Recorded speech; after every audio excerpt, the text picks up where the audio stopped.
Tim gabungan dari Unit Pitsus Satreskrim Polrestabes Palembang, BB POM Palembang, dan Balai Karantina Ikan Kelas 1 Sultan Mahmud Badarudin II Palembang mengungkap 8,3 ton ikan giling yang diduga berformalin di Pasar Induk Jakabaring.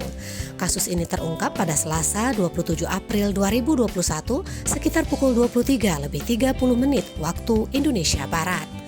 Berawal dari tim gabungan menggelar operasi di Pasar Induk Jakabaring, Kelurahan 15 Ulu, Kecamatan Jakabaring, Palembang. Tim gabungan menemukan ikan giling kemasan 1 kg dengan merek Isti yang diduga mengandung bahan kimia berbahaya berupa formalin atau bahan pengawet mayat.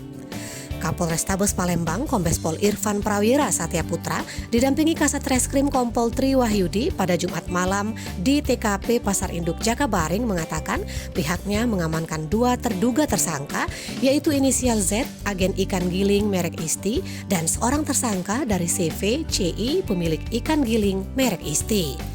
Barang bukti yang disita sebanyak 8 ton ikan giling diduga berformalin milik CVCI dan 300 kg milik tersangka Z selaku agen di Pasar Induk Jakabaring.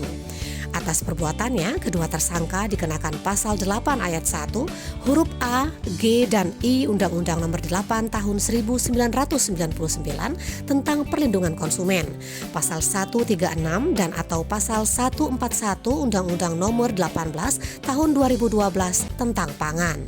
Ancamannya pidana penjara paling lama 5 tahun. Laporan Mizon Bule dari Pasar Induk Jakabaring Palembang untuk Anda.